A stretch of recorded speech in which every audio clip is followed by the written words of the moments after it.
Yang pertama soal nomor 3 tentang tantangan bisnis saat ini di masa depan. Tantangan bisnis saat ini ada 4. Yang pertama, perkembangan teknologi informasi saat ini berkembang dengan pesat. Yang kedua, persaingan yang semakin tinggi yang memaksa para pengusaha untuk merubah mindset pengelolaan bisnisnya.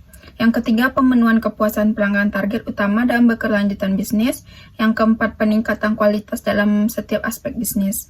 Tantangan bisnis di masa depan ada 2, yaitu kepedulian masyarakat terhadap lingkungan yang mempertimbangkan produk ramah lingkung. Yang kedua, tentang pentingnya tanggung jawab sosial perusahaan sebagai perwujudan kesadaran perusahaan akan lingkungan sosialnya. Soal nomor 2 yaitu nomor 9, jelaskan level keterlibatan bisnis internasional. Adapun level bisnis internasional ini ada 3. Yang pertama, eksportir dan importir.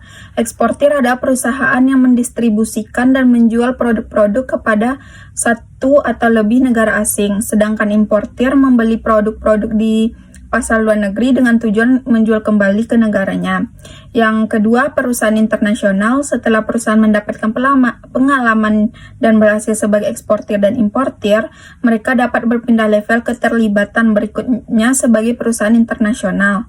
Yang ketiga, perusahaan multinasional. Perusahaan ini merupakan level keterlibatan tertinggi yang dapat dipilih perusahaan. Perusahaan multinasional merancang, memproduksi, dan memasarkan produk di banyak negara. Lanjut soal nomor 3, yaitu nomor 11, jelaskan apa itu bisnis small business dan contohnya secara detail. Berdasarkan Undang-Undang nomor 9 garing 1999 tentang usaha kecil, bahwa yang dimaksud dengan usaha kecil adalah kegiatan ekonomi rakyat yang berskala kecil dalam memenuhi kriteria kekayaan bersih atau hasil penjualan tahunan seperti kepemilikan sebagai diatur oleh undang-undang. Contohnya yaitu toko kelontong. Menjual kebutuhan sehari-hari di toko kelontong dapat memberikan hasil per harian. Lanjut soal nomor 14, jelaskan daur hidup produk atau produk lifestyle. Jawabannya, daur hidup produk merupakan tahapan yang dilalui suatu produk dalam perkembangan pemasarannya. Produk memiliki urutan waktu yang dimulai dari tahap perkenalan dan diakhiri dengan tahap penurunan.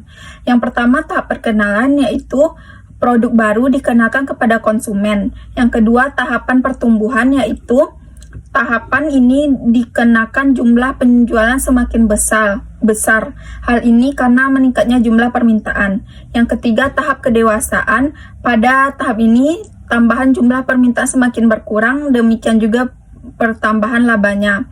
Persaingan mulai dirasakan ketat.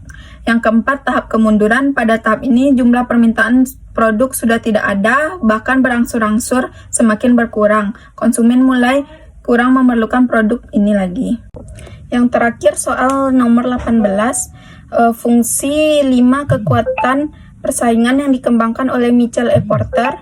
Yang pertama, persaingan di antara perusahaan yang sudah ada. Yang kedua, ancaman masuknya pendatang baru.